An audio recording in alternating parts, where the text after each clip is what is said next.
Welcome back to the Lights Out podcast, bedtime stories for boys and girls around the world.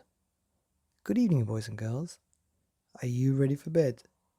Are you all snuggled up and ready for another Lights Out bedtime story? Well, I'm sure you've been waiting, but it's here, the 500th episode of the show.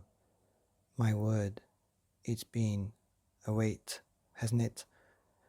I've been umming and ahhing and thinking and pondering what to read for this monumental show.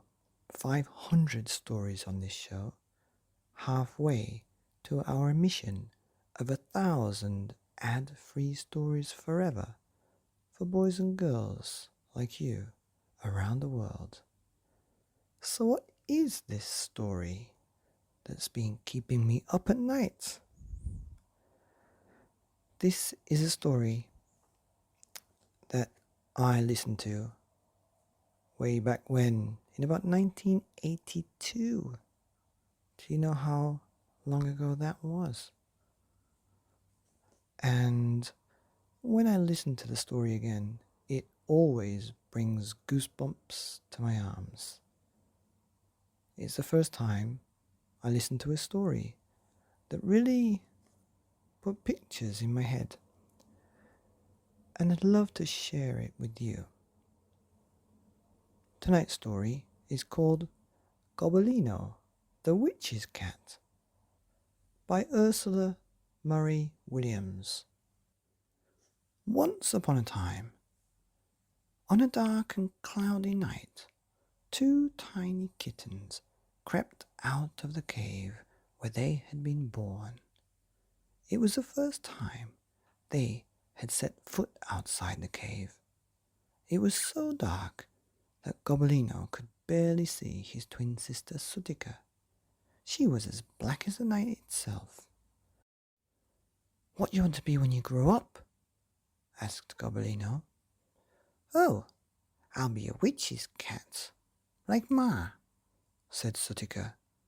"I'll learn magic and how to ride a broomstick and turn mice into frogs and frogs into guinea pigs. I'll fly on the night wind with the bats and the owls, saying meow.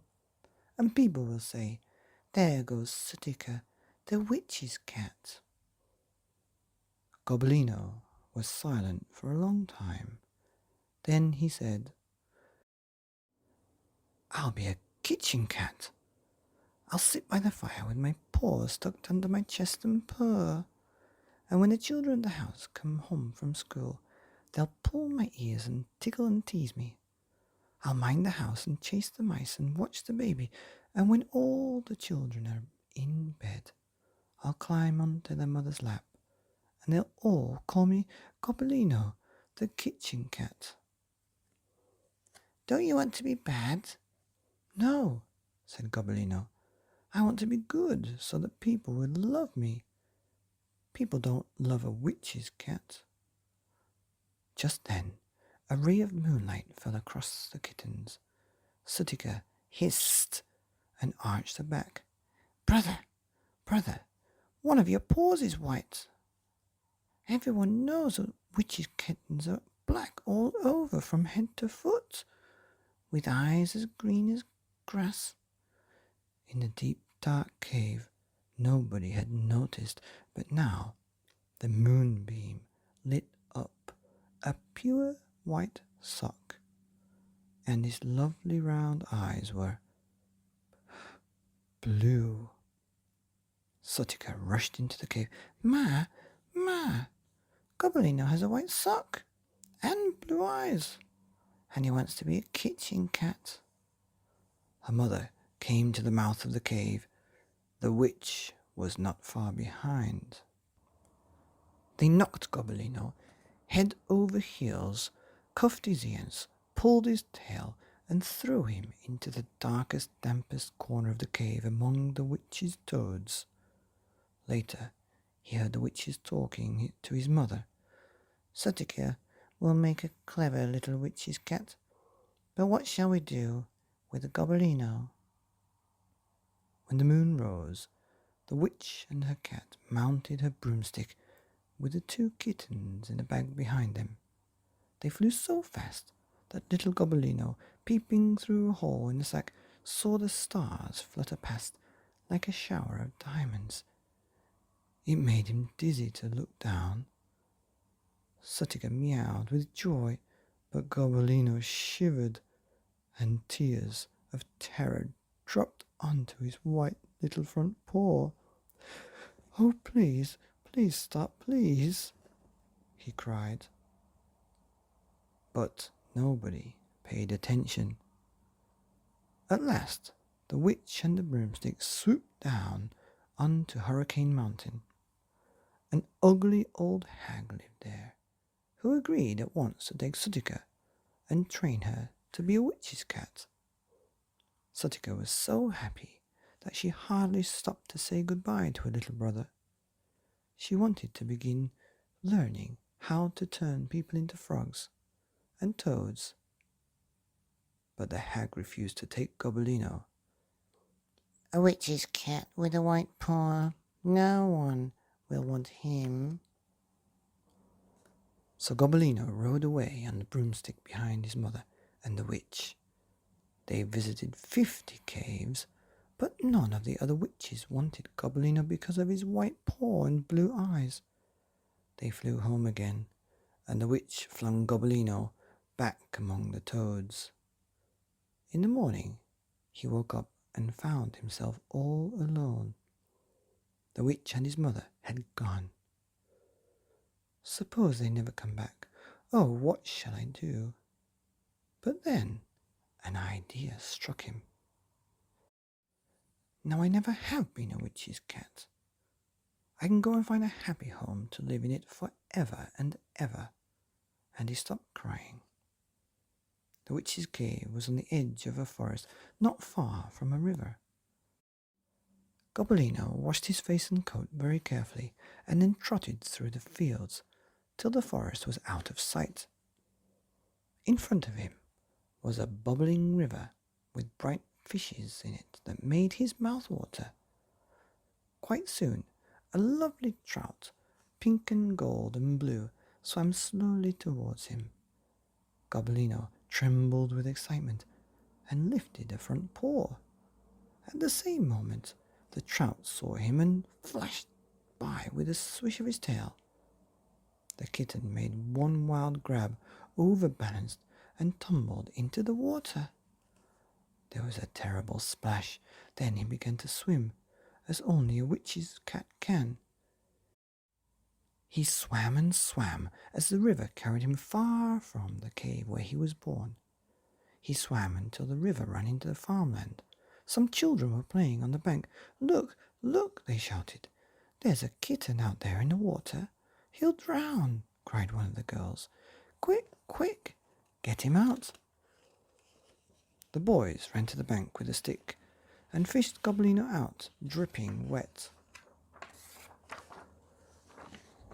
"What bright blue eyes! He's got 3 black paws and 1 pure white."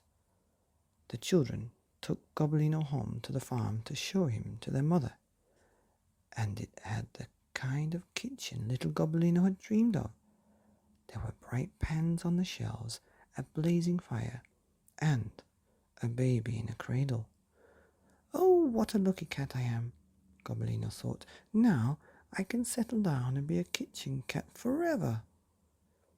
The farmer's wife took Gobbolino on her lap and wiped his wet fur with a warm cloth. "Now where do you come from, little cat? How did you come to fall in the river? You might have been drowned." "Meow." When his fur was dry, the farmer's wife gave him a drink of warm milk, and when she went to milk the cows, he played with the children. Every witch's kitten knows all sorts of tricks, and though Gobbolino wanted to be a kitchen cat, he knew them all. He made blue sparks come out of his whiskers and red ones come out of his nose, and to the children's delight, he made himself invisible, then reappeared, hiding himself in all sorts of strange places. In the middle of all this fun, the farmer came in to tea and saw Gobbolino's tricks, but said nothing. The children were sent off to bed, and the little cat curled up in the box under the kitchen table. The fire died down. Gobbolino slept peacefully, dreaming and purring. Then suddenly, tap, tap, tap, tap, tap, a hobgoblin peered in at the window. Gobbolino sat up and whispered, Who's there? Come and let me in, little cat, said the hobgoblin. Gobbolino sat and stared at him. What a lovely kitchen! What a bright dishes! What a pretty cradle! What a warm fire! Won't you let me in? Come on! But Gobbolino only sat and stared at him. The hobgoblin began to rattle at the window. You kitchen cats, you're all the same. Look at you. You're warm and safe. Look at me, lonely and cold outside. And when Gobbolino heard this, he remembered being lonely and cold and lost. He trotted to the window. You can come in and get warm for a little while, he said. The hobgoblin jumped through the window and left dirty wet footprints all across the kitchen floor. How are you? How are your family? He asked, giving Gobbolino's tail a pull. My mother has gone away with my mistress the witch, replied Gobbolino, and my little sister Spreaker has been apprenticed to a hag on Hurricane Mountain. I don't know how they are. Oh, who? Grinned the hobgoblin. So you're a witch's cat? No, not anymore. This afternoon I became a kitchen cat, and I'll be a kitchen cat forever and ever. The hobgoblin laughed loudly and turned head over heels. He knocked some knitting off the chair and it became tangled around the table legs. Oh, do be careful, cried Gobbolino. But the hobgoblin ran into the larder and shut the door. The kitten trotted around trying to pick up the stitches, but it was no good. The hobgoblin bounced out of the larder. He had eaten all of the cream. Well, I'm going. Good night. Good night, little kitten. Good night, little witch's kitten, said the hobgoblin, jumping out of the window. Gobbolino trotted back to his box and slept. Early in the morning, the farmer's wife came downstairs. She found her knitting in a tangle and all the cream stolen from the larder. Written across the floor in milky letters were the words, Gobbolino is a witch's cat. Look at the mess, she yelled. I told you so, said the farmer. He's a witch's cat, and he's no good to anyone. I'm going to drown him. When Gobbolino heard the farmer's angry voice, he was out of his box in one bound and out of the kitchen door, across the cobblestones, past the hay bricks, and up the hill. Yesterday I was a witch's cat, thought Gobbolino. Last night I was a kitchen cat, and now it looks as if I have to be some other kind of cat. I wonder what kind it will be. The end of the 500th episode here on the Lights Out podcast.